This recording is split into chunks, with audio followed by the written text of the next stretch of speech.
Hi there, everyone. I'm Daniel Bennett with Civic, Nebraska, and today I'm talking with some of our local experts about the upcoming election.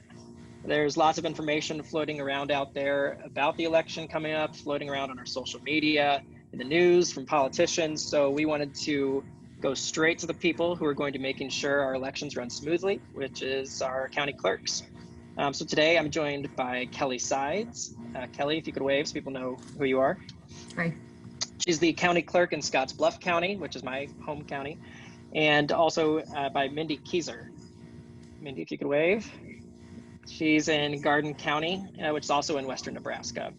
So if you're not familiar with what the clerks do, they're elected positions that are in charge of a lot of important stuff to keep our county governments running smoothly. And one of the most important things they do is managing our elections. We're also joined today by my coworker, Westin Miller, who is Civic Nebraska's policy director, and he'll be providing us his insight as well. So thanks everybody for joining us today. Let's just dive in. I'll start off. What options will voters have to cast their ballots this election? The options, we mail all of our ballots out. So the returning is basically the only options they will have, which is by drop box or mailing them in. Since we're an all mail county, we provide postage prepaid return. Okay. Or you can drop them off in person. Okay, great. And then that is different than Bluff County, Kelly, correct, where the polls will also be open in person. Correct, and there will be early voting in my office as well, beginning October 5th. Okay, great. So we have... Go to the polling place on election day, or you can early vote in my office. And what's the difference for those who might be confused? We've heard about mail-in voting, absentee ballots, early voting. Could you help us with what's the difference between these three terms? Garden County is considered a mail-in county, which means every one of the registered voters in our county will receive a ballot. They're mailed out. They don't have to request a ballot. It will automatically be sent from our office. In the majority of other counties in Nebraska, you have to request an early voting ballot to be mailed to you, and that would be Kelly's office. and right now that's what we're processing, those requests as they come in. I don't know if you know, the Secretary of State sent out on my behalf a postcard sized mailer so that people could request a ballot be mailed to them. Yes, great. And those are going out currently, those postcard mailers, or they have been sent out? The mailers were sent out, I believe, September 2nd, and we have processed so far over 2,500, and I got a nice stack again today in the mail, so it's working out well. And so Westin, maybe you can help us out. It's a little bit different by counties across the state, but who will receive a mail-in ballot? Just to, if we're looking at other counties across the state, you have a summary for us? Sure, yeah. So like Mindy said, Garden County is one of 11 counties. They're the pioneer of this tool on the county-wide level. So if you live in, I'll list them off so we have a record here really quick. The updated list that I have is if you live in Boone County, Cedar County, Cherry County, Clay County, Dawes County, Dixon County, Garden County, Knox County, Merritt County, Morrill County, or Stanton County, you're going to be automatically mailed a ballot if you're a registered voter. So you don't need to request anything. Now there's a whole other list of counties. Actually, it's a short list, but there's another 6 counties that would be Cumming, Hamilton, Harlan, Nance, Phelps, Richardson, and Wayne, where if you live in certain precincts, you'll be automatically mailed a ballot, but that's not true for the whole county. I don't know how to, on this call, necessarily tell you which is which, but certainly those county clerk's offices do a great job of notifying voters what to expect during that process. So we've got 11 counties that are all vote by mail. Every registered voter gets mailed a ballot. We've got another 6 counties where it's kind of half and half. And the rest of us, you need to request a mail-in ballot. How do they determine precincts that would have that happen for them? Great question. So as Mindy knows, in order to get approved to do all mail elections, either for an entire county or just for a precinct, you've got to submit a plan to the Secretary of State to say, like, here's why we want to do this, here's how we'll keep it safe, here's how we'll pay for it, things like that.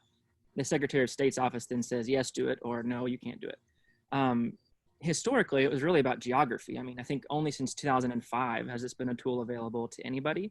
And the kind of rationale was, hey, like in Cherry County, we've got folks driving 2 hours to get to their polling places. That's not okay. So what can we do about it? Obviously, since 2005, voting by mail is way more normal than it used to be for just any voter. So it's historically, it's been about geography, but more and more it's just kind of about it being a really efficient tool. If counties have more than 10,000 residents, they're not even allowed to make that application right now. But in counties with fewer than 10,000, it's kind of just a conversation with the Secretary of State about what needs to happen. Great, thanks for that clarification. And right now we'll address a question that's was probably on people's minds when they instituted mail-in voting in 2018 in Garden County, and is on people's minds today, is how do you protect against fraud with people who mail in their ballots? Like, what's to stop someone from, for example, sending in a mail-in ballot from somebody else, or voting by mail and then voting in person again? Does anybody would like to field that question of what safeguards might be in place? Well, a few of the things, each ballot envelope that goes out is barcoded for a specific registered voter. We always check to make sure that that voter signed the back of that envelope when they return it.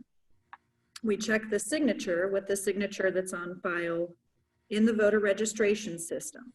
So when you registered to vote, you signed your voter registration, and so we have a solid signature for you on file. With the dawn of electronic signatures, voting or registering to vote online, that has become kind of an issue in our office. So we have actually used other documentation, like a notarized deed from our office, for instance, that would have that registrant's name notarized by somebody officially.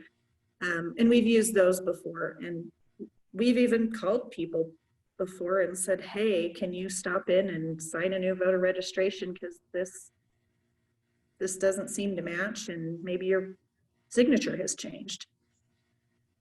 Those are a few of the things that we do here.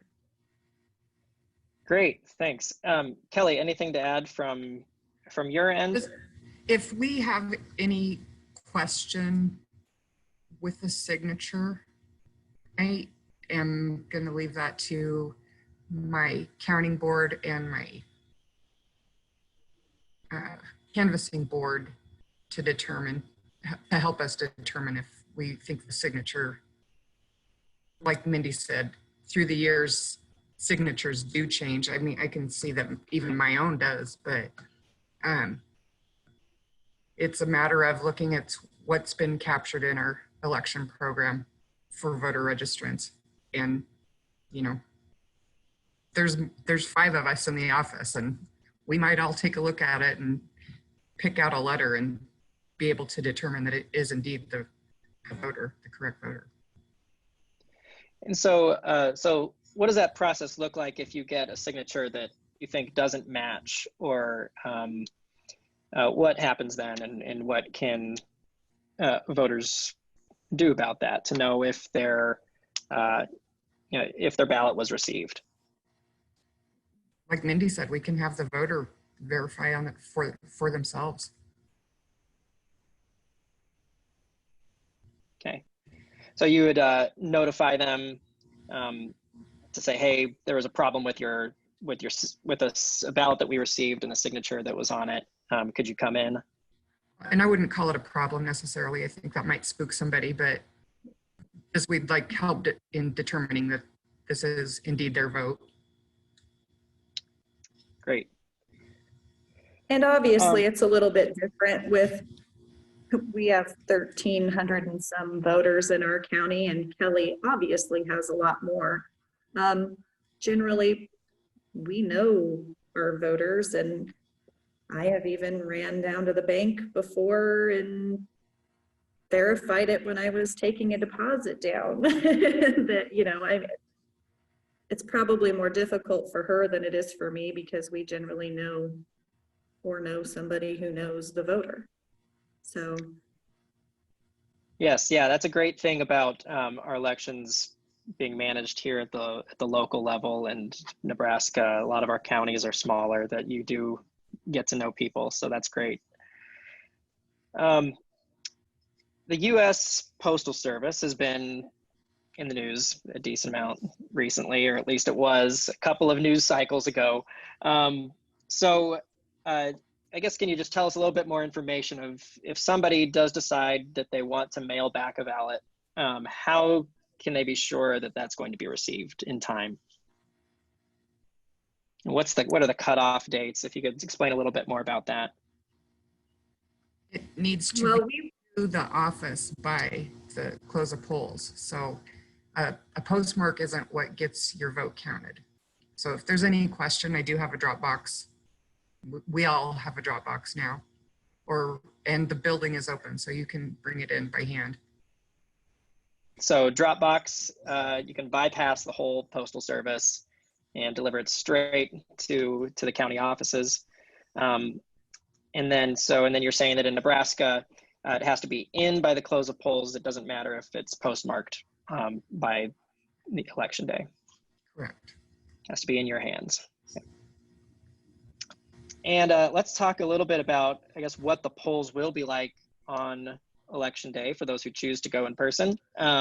Mindy, I guess this doesn't include your county, or does it? You're off the hook. Yeah, it does not include me. Our only official polling place is actually our office, and so we do not have polls open. Everybody votes by mail. Great. So Kelly, what can we expect, I guess, on election day? Are things going to be pretty much like normal this year? What kind of things might? Well, I was going to say normal for 2020. Yes. Yes. we've got this. We're going to have all the PPE there and cleaning after every voter, cleaning the booths. But we'll have the spacing. We actually just put tape on the floor to help remind people. We've got masks available. They will not be required. So. Okay. And you had maybe mentioned that you need some help with the polls. Are you looking for poll workers? Always looking for poll workers, yes. And how? Once we get my ballots completely proofed and that's the next thing we're going to go on. And the state sent out on my behalf in May, people got a mailer so that they could, if they were interested. And I believe this might be the first year in recent times that my county used 16 and 17-year-olds at the polling places too. I think it's really good. There's some that want to do it again, even though their day starts at 6 in the morning. And I would guess it would be similar with some of your peers. Your other county clerks across the state are also looking for poll workers as well. Absolutely. It's hard. I was short. The National Guard helped fill one of my precincts just so I had enough on the board. Yeah. Wow. One of the last questions I want to ask about is the results. Will results be ready on election night, or what can we expect as far as when to know results? So the early voting ballots I will have counted during the day, election day. And then as the precincts close, my messengers will bring ballots back to me, and I will have, I'm not leaving until I get them all counted. So there'll be an unofficial number election day, yes. Great. I think we've heard a lot in the news about other states that being a big problem, where folks don't have results for several days after, which, as a side note, I think we'd all agree that having correct results is more important than having them, as soon as possible. But Nebraska is really fortunate that, like, people in Kelly's position and in some other states aren't even allowed to touch like mail-in ballots that arrive until the close of polling places. So like the pre-sorting that we can do, a lot of other states can't, which sets them back hours and days in some cases. So it seems like we don't have some of those really cumbersome rules in place that cause other states to be, kind of unexpectedly behind schedule. Maybe our clerks are better than other states. That's possible. You wouldn't believe the time it takes to open envelopes, right, Mindy? No kidding. So is that the same in Mindy and Garden County? We're just talking about when to expect results. I mean, from your end on election night, is that going to be the same? We're fortunately, because we're mail-in, we don't have any early voting ballots to count, and we haven't had any provisionals. So our canvassing board has been, the last couple elections where we've been mail-in, we've had those done really quickly.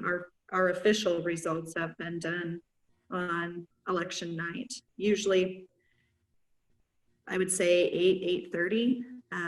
Last time it would have been earlier, but we had a little glitch, which you never know when that's going to happen. But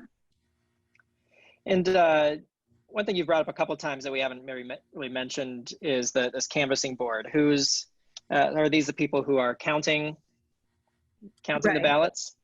And how do people get chosen for this position? Well, we try to have an equal number of Democrats and Republicans in our county, which it's difficult here. That's part of the reason that the Secretary of State let us go to all mail or mail-in voting was our difficulty in finding Democrat poll workers. But they're mainly just some of the people who have always helped out either in polling places prior or have been on the canvassing board before. I actually had our former county clerk help last time, so it was kind of nice to have, she has a little expertise in the field too, so. Great. Well, thank you all. I don't have any more questions. My canvassing board was brand new. I was looking for a canvassing board to put together. We met, we talked about, I consider him the auditor of my election, and, just, it's pretty cool to see that the numbers match. It was a fun experience, honestly. But we just talked through, read instructions from the Secretary of State on what their duties would be, and we're coming up with things that I could provide them to make what they do easier for, get accurate numbers for what they're looking for. Great. Anything else to add from any of you three about the upcoming election, what to expect? Appreciate your time. I don't have any more questions. I can't think of any. Okay. Yeah, get out and vote. Sign up. And if you're interested in being a poll worker, call my office or find me on my website. Yes, and that probably goes for counties across the state as well. So great. Well, thanks everybody. Thanks, Daniel. Nice to meet you, Westin. Nice to meet you. Take care, everyone. Bye.